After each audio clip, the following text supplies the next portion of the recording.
Hello प्यारे बच्चों। आई के ऑनलाइन क्लासेस में आपका स्वागत है। तो बच्चों, हम लोग कर रहे थे किरण प्रकाश की एवं प्रकाशिक यंत्र के मोस्ट इम्पॉर्टेंट क्वेश्चन। तो बच्चों, हम लोग कल किए थे परावर्तन पर आधारित क्वेश्चन। आज हम करेंगे बच्चों लेंस, प्रिज्म और दूरदर्शी पर आधारित प्रश्न। तो बच्चों, हमारा पहला क्वेश्चन है, दो लेंस जिनकी क्षमताएं 5 डायोप्टर तथा -3 डायोप्टर है संपर्क में रखे हैं, संयुक्त लेंस की फोकस दूरी ज्ञात कीजिए। तो बच्चों, हमें P1 और P2 का वैल्यू दिया है। P1 बराबर दिया है 5 डायोप्टर, 5 डायोप्टर। P2 बराबर दिया है -3 डायोप्टर, -3 डायोप्टर संपर्क में रखे हैं, संयुक्त लेंस की फोकस दूरी ज्ञात कीजिए। F बराबर ज्ञात करना है, तो संयुक्त लेंस की क्षमता निकाल लो। संयुक्त लेंस की क्षमता P बराबर हो जाएगा P1 प्लस P2। P बराबर हो गया, P1 का वैल्यू 5, P2 की वैल्यू -3, तो P बराबर आ गया 2 डायोप्टर। हमें बच्चों फोकस दूरी ज्ञात करना है, तो फोकस दूरी बराबर क्या होता है? F बराबर होता है, F बराबर हमें ज्ञात करना है। तो बच्चों, यहाँ से P बराबर क्या होता है? सूत्र 100/F, ये हमारा सूत्र होता है। तो बच्चों, हमें F का वैल्यू ज्ञात करना है, तो F को यहाँ से पक्षांतर कर लो, तो 100/P आ गया नीचे। F बराबर हो गया 100/P का वैल्यू आया है 2 डायोप्टर, तो 2 2 एकम 2, 50 दूना 100। F बराबर आ गया 50 सेंटीमीटर। तो बच्चों, ये हमारा फोकस दूरी निकल गया। अब देखते हैं बच्चों अगला क्वेश्चन।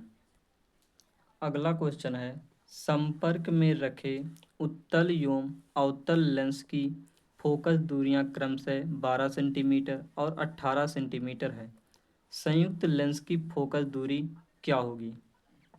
यहाँ पर बच्चों दिया उत्तल लेंस और अवतल लेंस की फोकस दूरी। तो उत्तल लेंस F1 हो गया, अवतल F2 हो गया। तो फोकस दूरी दिया है, उत्तल लेंस की फोकस दूरी +12 होगा। क्यों? क्योंकि बच्चों, ये फोकस जो होता है उत्तल लेंस में दाहिने तरफ होता है, तो +12 सेंटीमीटर। अवतल लेंस की फोकस दूरी 18 सेंटीमीटर, तो ये -18 सेंटीमीटर हो गया। संयुक्त लेंस की फोकस दूरी क्या होगी? यानी कि F बराबर हमें ज्ञात करना है।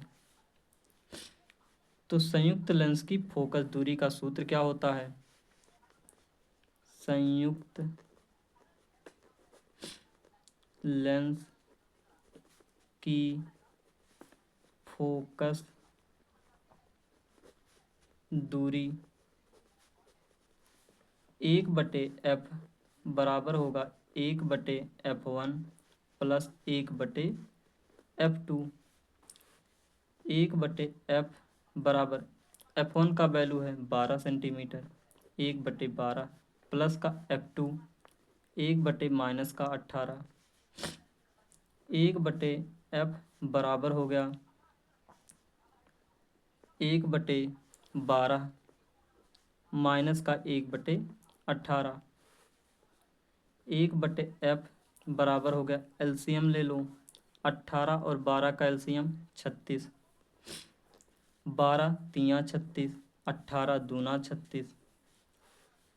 1/F बराबर हो गया, 3 में से 2 गया 1/36।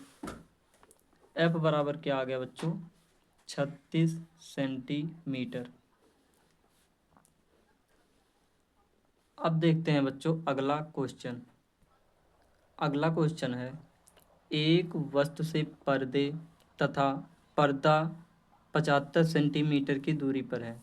एक वस्तु से पर्दा 75 सेंटीमीटर की दूरी पर है। इसके बीच में 12 सेंटीमीटर फोकस वाली उत्तल लेंस को कहाँ रखा जाए जिससे पर्दे पर वस्तु का वास्तविक प्रतिबिंब बन जाए। पर्दे की आवर्धन क्षमता भी ज्ञात कीजिए। वस्तु और पर्दे के बीच की दूरी क्या दिया है? वस्तु और पर्दे के बीच की दूरी हमें दिया है 75 सेंटीमीटर, यानी कि यहाँ से लेकर यहाँ तक की दूरी 75 सेंटीमीटर है। बोला है 12 सेंटीमीटर फोकस दूरी वाले उत्तल लेंस को कहाँ रखा जाए। मान लो हमने यहाँ पर उत्तल लेंस को रखा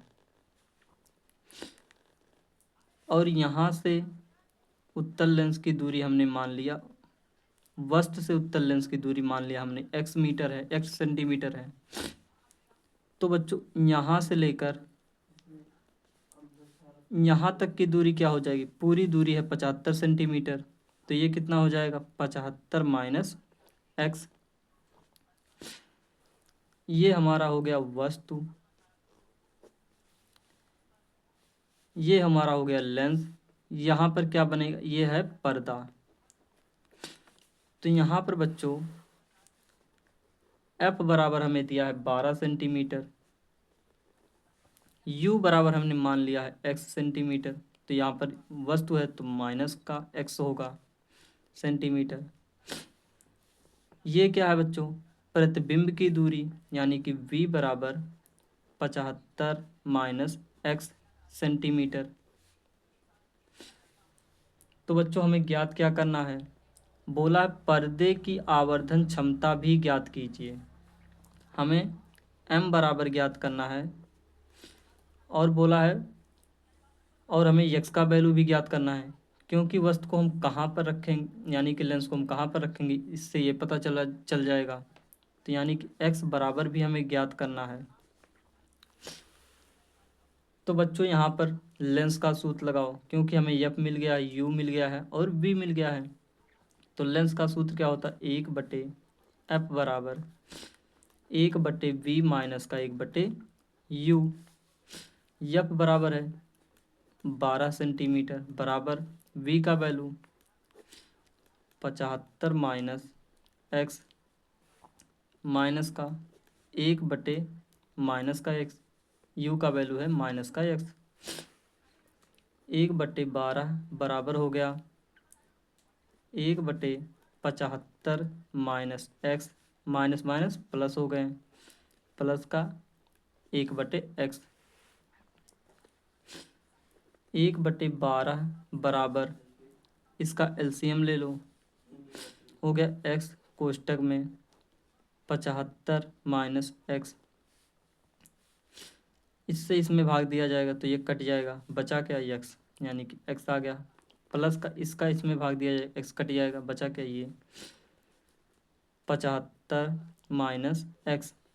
x से x कट गया, कितना आ गया? 1/12 बराबर 75/75 x का इसमें गुणा कर लो, 75x माइनस का x स्क्वायर, क्रॉस गुणा कर लो, ये हो गया 75x माइनस का x स्क्वायर बराबर गुणा करो 12×25 60 के शून्य, 12×7 84, 84×6 90। तो यहाँ पर बच्चों इन सबको उधर ले चलो तो हो जाएगा x स्क्वायर माइनस का 75x प्लस का 900 बराबर 0। इसका गुणनखंड कर लो, x स्क्वायर माइनस का 15x माइनस का 60x प्लस का 900 बराबर 0। कामन कर लो x, x माइनस 15, यहाँ पर भी आएगा x माइनस 15। तो यहाँ पर क्या कॉमन करें, माइनस का 60 बराबर 0। तो यहाँ पर एक कोष्टक में हो गया x माइनस 60, दूसरे कोष्टक में हो गया x माइनस 15 बराबर 0। तो यहाँ से निकाल लो x का वैल्यू, x माइनस 60 बराबर 0, x माइनस 15 बराबर 0, x बराबर आ गया 60 और यहाँ पर x बराबर आ गया 15। अब बच्चों हमें ज्ञात क्या करना है, x का वैल्यू तो हमें निकालना था, आ गया। अब हमें ज्ञात करना है m, आवर्धन हमें ज्ञात करना है। तो आवर्धन कैसे ज्ञात करेंगे,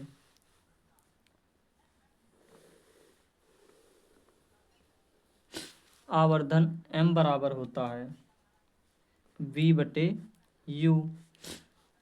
तो b का वैल्यू यहाँ पर बच्चों, तो x बराबर हम एक बार 60 रख लेते हैं। तो x बराबर अगर हम 60 रखेंगे तो यहाँ पर v बराबर कितना आ जाएगा, अगर x बराबर हम 60 रखते हैं तो v बराबर कितना आ जाएगा, यहाँ पर 60 हो गया तो कितना बचा 15, यानी कि v बराबर आ गया 15 और u बराबर हमारा कितना है 60 है, तो ये माइनस का 60 हो गया। तो 15 का नम 15, 15 चौके 60, तो आ गया m बराबर 1 बटे माइनस का 4। अगर बच्चों हम x बराबर 15 रखेंगे तो हमारा v बराबर क्या आएगा, x जब बराबर हम जब 15 रखेंगे तो यहाँ पर हमारा 15 हो गया, 75 में से 15 जाएगा तो 60 आ जाएगा, यानी कि तब हमारा m बराबर क्या होगा, v का वैल्यू कितना आया 60 आ गया है और वस्तु की दूरी हमारा कितना है माइनस का 15 हो गया है, माइनस का 15। तो m बराबर आ गया 15 चौके 60, यानी कि माइनस का 4 आ गया। ये हो गया हमारा क्वेश्चन। अब बच्चों करते हैं अगला क्वेश्चन। अगला क्वेश्चन है 10 डायोप्टर तथा -5 डायोप्टर क्षमता वाले दो पतले लेंस संपर्क में रखे हैं। इस संयुक्त लेंस से 30 सेंटीमीटर की दूरी पर 2 सेंटीमीटर लंबाई वस्तु मुख्य अक्ष के लंबवत रखी है। वस्तु के प्रतिबिंब की लंबाई तथा उसकी प्रकृति ज्ञात कीजिए। यहाँ पर हमें बच्चों दिया है P1 बराबर 10 डायोप्टर और P2 बराबर दिया है -5 डायोप्टर। तो यहाँ से बच्चों हम और क्या दिया है, इस संयुक्त लेंस से 30 सेंटीमीटर की दूरी पर 2 सेंटीमीटर लंबाई वाली वस्तु रखी है, यानी कि U बराबर दिया है -30 सेंटीमीटर और O बराबर दिया है 2 सेंटीमीटर।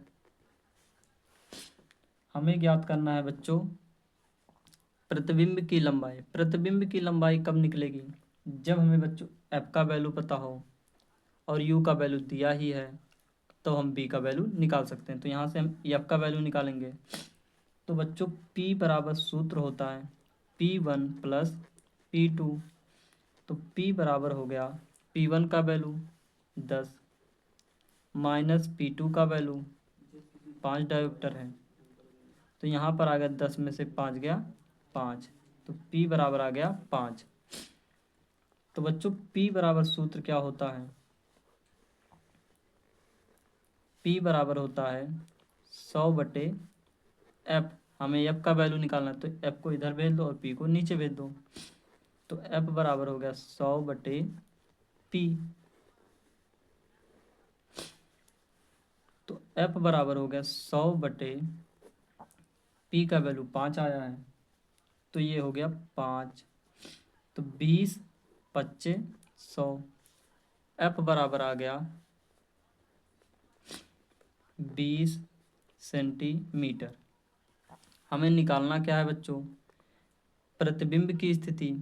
तो यानी कि अब लेंस का सूत्र क्या होता है बच्चों, 1 बटे F बराबर 1/v माइनस का 1/u होता है।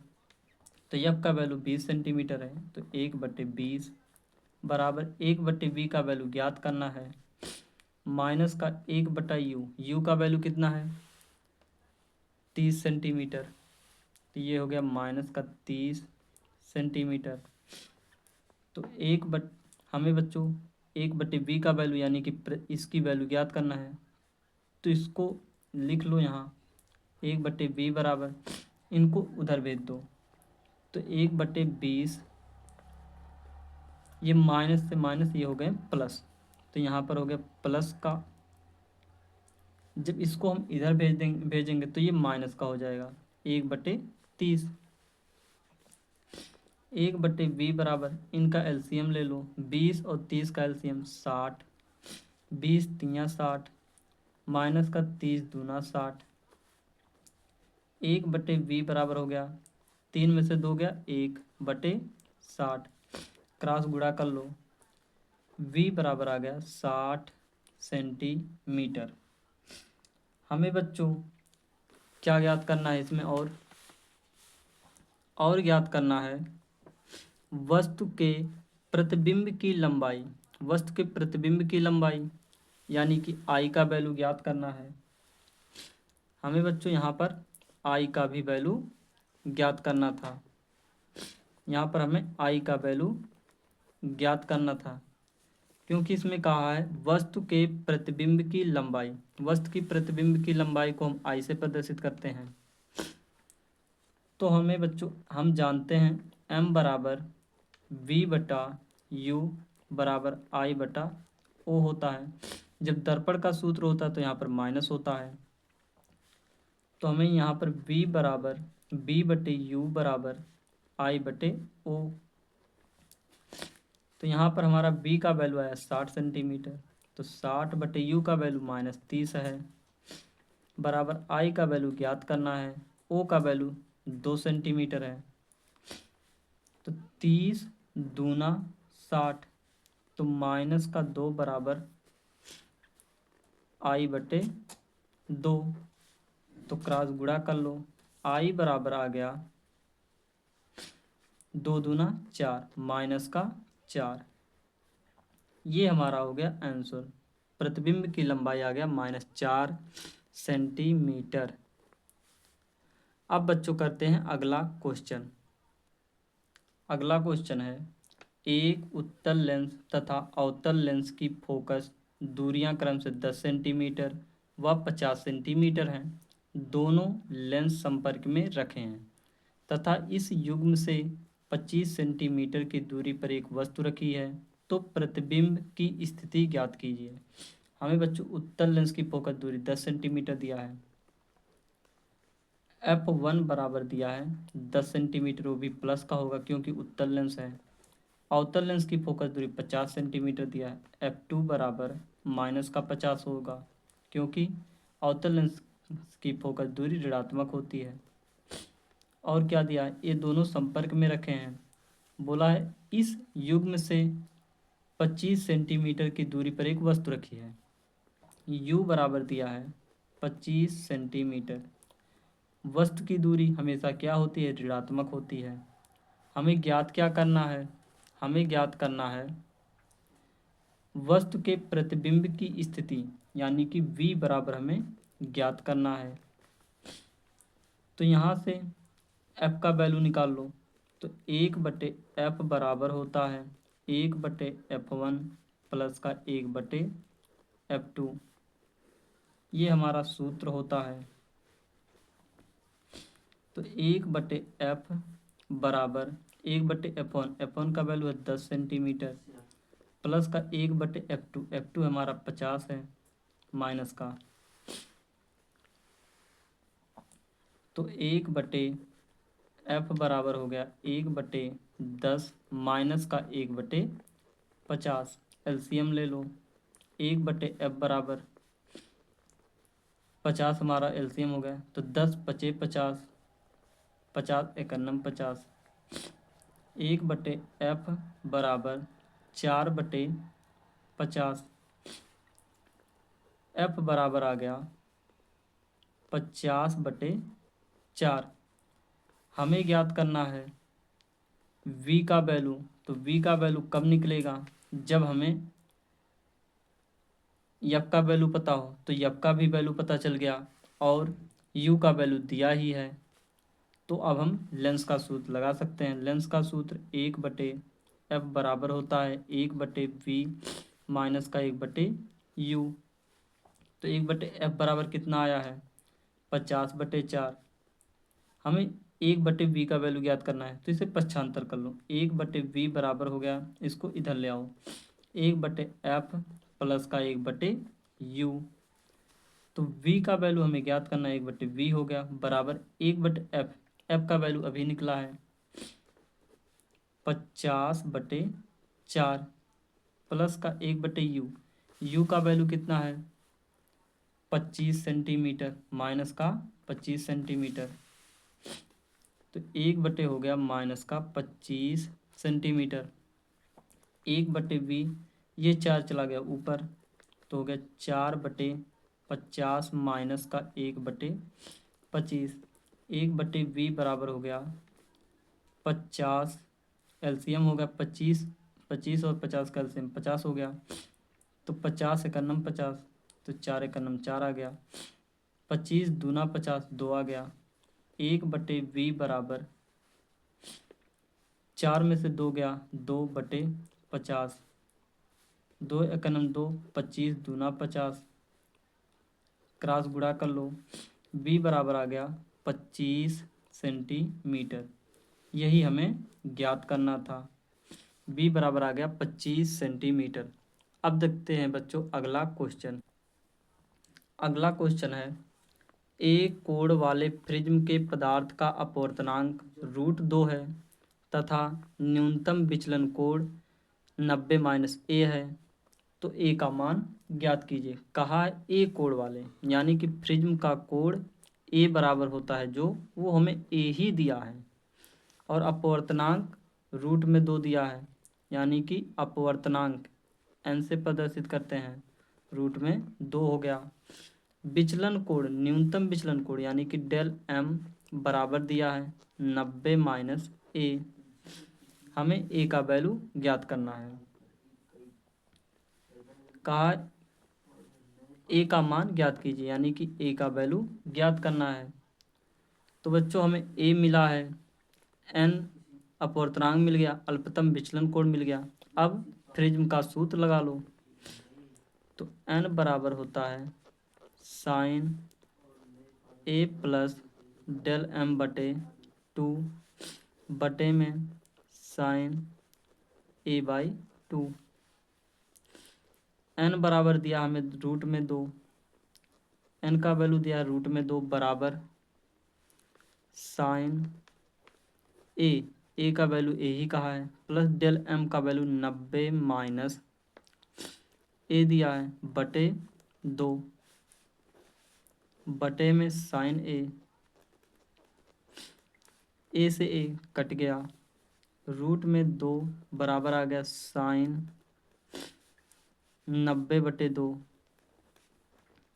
90/2 आया है बटे साइन a/2।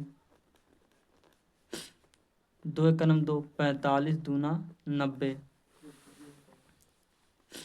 √2 बराबर आ गया साइन 45 डिग्री बटे साइन a/2। हमें a का वैल्यू निकालना है, तो इसे उधर भेज दो, इसको यहाँ ले आओ। तो साइन a/2 बराबर हो गया साइन 45 डिग्री बटे √2। तो साइन a/2 बराबर हो गया 45 डिग्री का मान 1/√2, 1/√2, और नीचे √2 है ही, तो हो गया √2। इसका गुणा कर लो, साइन a/2 बराबर होगा √2 आ गया 2। तो बच्चों ये बताओ साइन कितने डिग्री का मान 1/2 होता है? साइन 30 डिग्री का मान।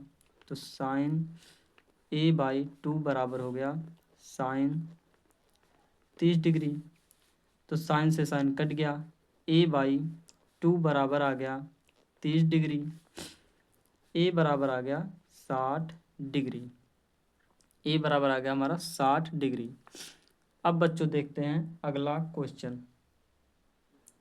अगला क्वेश्चन है रूट में 3 अपवर्तनांक वाले प्रिज्म का अपवर्तक कोण न्यूनतम विचलन कोण के बराबर है, तो न्यूनतम विचलन कोण का मान क्या होगा। हमें बच्चों अपवर्तनांक दिया है, यानी कि n बराबर दिया है रूट में 3, प्रिज्म कोण यानी कि a, न्यूनतम विचलन कोण यानी कि डेल m कोण के बराबर है, यानी कि कोण a बराबर है कोण डेल m के। तो न्यूनतम विचलन कोण ज्ञात कीजिए, डेल m बराबर ज्ञात करना है। तो n बराबर होता है sine a plus del m by में 2 बटे साइन a/2। n का वैल्यू दिया है √3, तो √3 बराबर हो गया साइन a, डेल m बराबर है a के, तो हो गया प्लस का a बटे 2 बटे में साइन a/2, रूट में 3 बराबर हो गया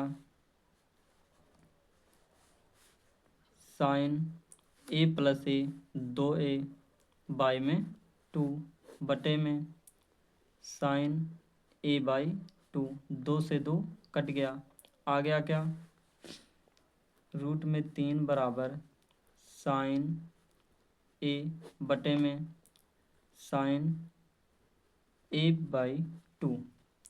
तो बच्चों साइन का सूत्र जानते हो, साइन का सूत्र क्या होता है, सूत्र होता है 2 साइन 2a बराबर होता है 2 साइन a कॉस a के। लेकिन यहाँ पर है क्या, साइन a है, तो साइन a का सूत्र क्या होगा, साइन a। यहाँ पर बच्चों जब 2 था तो यहाँ पर कोण आधा हो गया है, यानी कि कोण यहाँ पर 2 होना चाहिए था, तो 2 का भाग कर दिया गया है, कोण a आ गया। यहाँ पर भी कोण 2 होना चाहिए था, तो यहाँ पर 2 का भाग कर दिया, a आ गया है।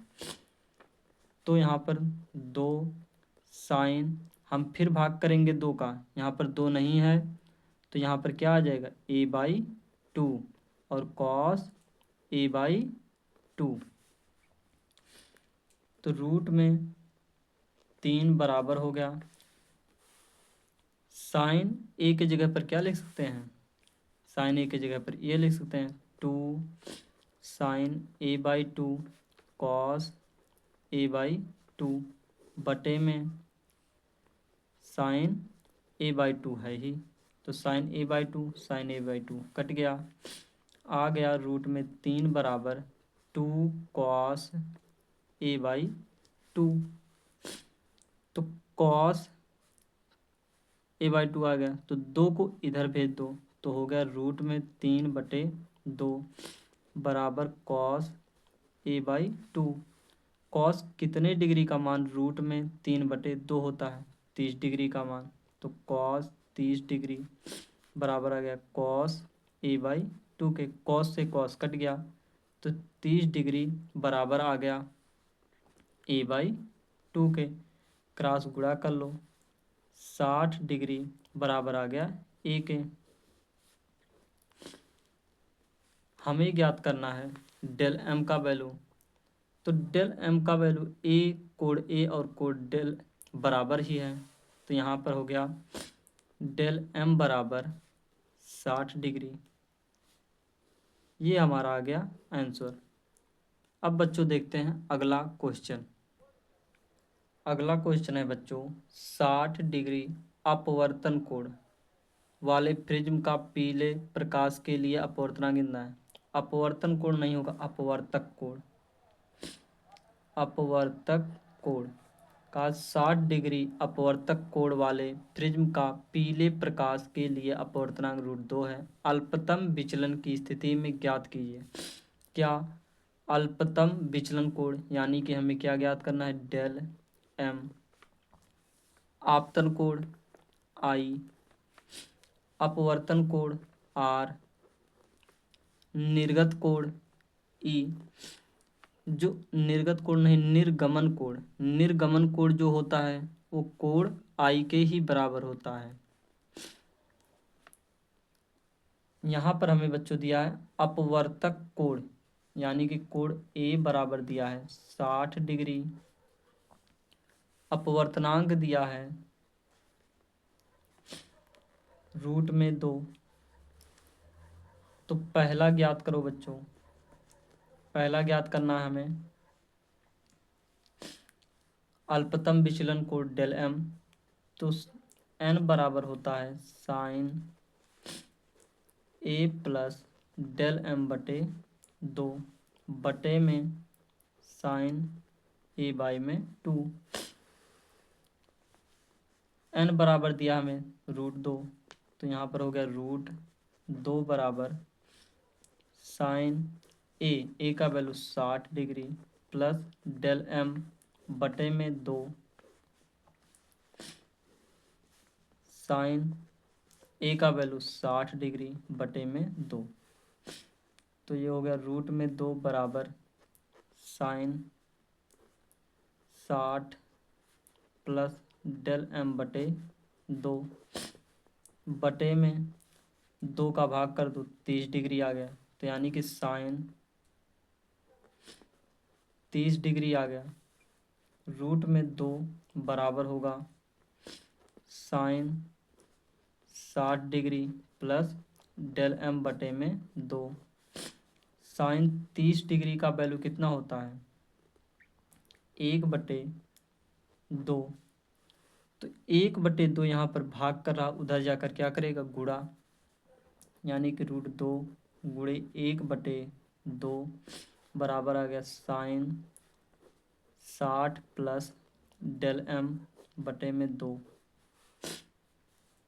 तो √2, अगर √2 से 2 को काटेंगे कितना आ जाएगा, √2 आ जाएगा। तो यानी कि 1/√2 बराबर आ गया साइन 60 प्लस डेल एम बटे में 2। बच्चों साइन कितने डिग्री का मान 1/√2 होता है, क्योंकि यहाँ से हम जब साइन को हटाएंगे तभी हमें डेल एम का मान मिलेगा। तो साइन कितने डिग्री का मान 1/√2 होता है, साइन 45 डिग्री का मान। तो साइन 45 डिग्री बराबर हो गया साइन 60 प्लस डेल एम बटे में 2। तो साइन 45, देखो साइन से साइन कट गया, आ गया 45 डिग्री बराबर 60 प्लस डेल एम बटे में 2। डेल एम बटे में 2 हो गया, क्रॉस गुणा कर लो, 45 दूना 90 बराबर आ गया 60 प्लस डेल एम। 60 चला आया इधर, तो 90 माइनस 60 बराबर डेल एम। 90 में से 60 गया, 30 डिग्री बराबर डेल एम। तो डेल एम का वैल्यू आ गया 30 डिग्री। हमें ज्ञात करना है आपतन कोण आई। आपतन कोण आई कैसे निकलेगा, आपतन कोण आई बराबर होता है ए प्लस डेल एम बटे 2। आई बराबर हो गया, ए का वैल्यू कितना दिया है 60 डिग्री प्लस डेल एम का वैल्यू भी निकाले ही हैं 30 डिग्री बटे में 2। 60 और 30 90, आई बराबर हो गया 90/2। 2 से कट गया, आई बराबर आ गया 45 डिग्री। और क्या ज्ञात करना है, और ज्ञात करना है अपवर्तन कोण यानी कि आर। अपवर्तन कोण यानी कि आर ज्ञात करना है। तो तीसरा नंबर ज्ञात करना है, कोण आर बराबर होता है a/2। तो आर बराबर हो गया 60/2 आर बराबर हो गया 30 डिग्री। अगला क्वेश्चन कहा है बच्चों निर्गमन कोण। तो निर्गमन कोण बच्चों आई के ही बराबर होता है, यानी कि आपतन कोण के ही बराबर होता है। तो यहाँ पर हो जाएगा निर्गमन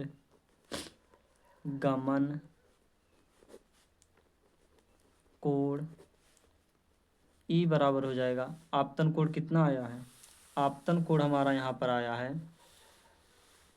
45 डिग्री। तो निर्गमन कोण कितना हो गया 45 डिग्री। ये आ गया हमारा 45 डिग्री। ये हमारा क्वेश्चन हो गया बच्चों।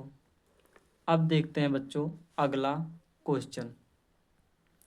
अगला क्वेश्चन है एक खगोलीय दूरदर्शी की आवर्धन क्षमता 5 है तथा इसके अदृश्यक तथा नेत्रिका लेंस के बीच की दूरी 36 सेंटीमीटर है।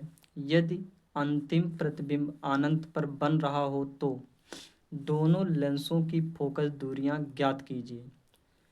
हमें दोनों लेंसों की फोकस दूरियां ज्ञात करना है, यानी कि एफ ई और एफ ओ का वैल्यू ज्ञात करना है।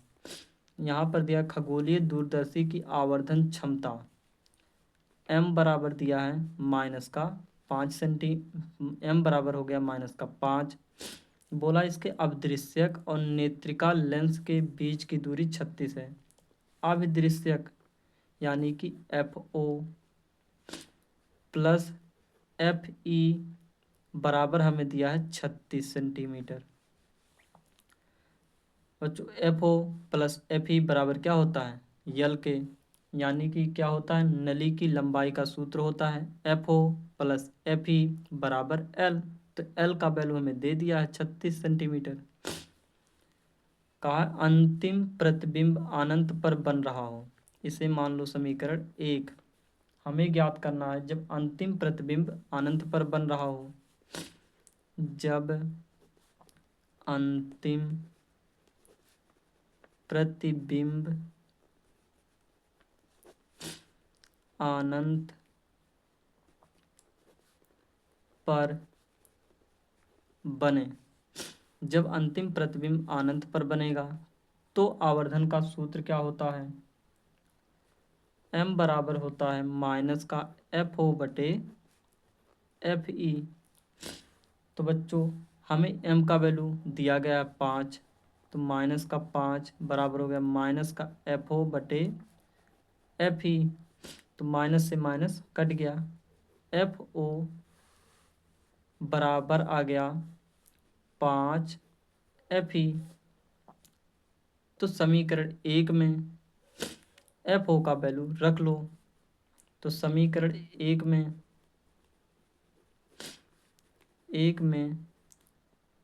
FO का वैल्यू है 5 FE।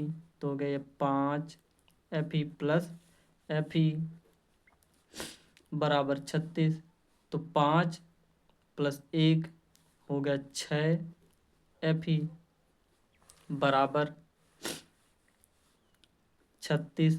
तो 6 का नम 6, 6 छक 36। FE बराबर आ गया 6 सेंटीमीटर। ये हो गया 6 सेंटीमीटर। हाँ अब बच्चों FO ज्ञात कर लो, क्योंकि हमें दोनों फोकस दूरियां ज्ञात करना है। FO बराबर हो जाएगा 5 गुणे FE का वैल्यू 6 सेंटीमीटर है। तो ये आ गया 5 छक 30 सेंटीमीटर।